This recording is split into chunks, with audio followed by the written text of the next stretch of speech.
ઉનામાં અંજાર પ્રાથમિક શાળાના આચાર્યના વિદાય સમારોહમાં વિદ્યાર્થીઓ ચોધાર આંસુએ રડ્યા હતા. લુણાવાડા ગામના શિક્ષક કાંતિભાઈ પટેલ છેલ્લા 5 વર્ષ કરતાં વધુ સમય સુધી આચાર્ય તરીકે ઉનાના અંજાર પ્રાથમિક શાળામાં ફરજ દરમિયાન અદ્યતન ટેકનોલોજી દ્વારા શિક્ષણનો વ્યાપ વધારીને છાત્રો પ્રત્યે પિતાતુલ્યની ભાવના સાથે જોડાયા હતા.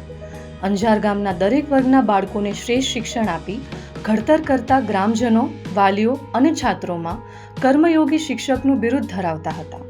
વિદાય સમયે તાલુકા જિલ્લાના શિક્ષણાધિકારી તેમજ દરેક શાળાના આચાર્યો, સરપંચ, ગામ લોકો મોટી સંખ્યામાં ઉપસ્થિત રહી તેમની શિક્ષણ પ્રત્યેની લાગણી બિરદાવી મોમેન્ટોથી સન્માનિત કરાયા હતા. ત્યારબાદ સમૂહ ભોજન બાદ પુષ્પનો વરસાદ વરસાવી લાગણીસરભર તેમને ઘોડા પર બેસાડી વાજતે ગાજતે સમગ્ર ગ્રામજનોએ ગામમાં ફેરવી વિદાય આપી હતી. ત્યારે છાત્રો અને શિક્ષકોની આંખોમાં આંસુ વહેતા ભાવુક દ્રશ્યો સર્જાયા હતા. મારી શાળાનું નામ છે શેઠ શ્રી વિઠ્ઠલદાસ અમરસિંહ પ્રાથમિક શાળા. હું ધોરણ 8માં અભ્યાસ કરું છું. કાંતિ સાહેબ અમને સારું ભણાવતા, સારી ફેસિલિટી આપતા. ફેસિલિટીમાં અમને ખૂબ મજા આવતી અને તે અમને સંતાનોની જેમ સાચવતા અને તે અમને પિતા સમાન હતા. કાંતિ સાહેબ બહુ જ સારા હતા. તે અમને પિતા તુલા પ્યાર આપતા હતા.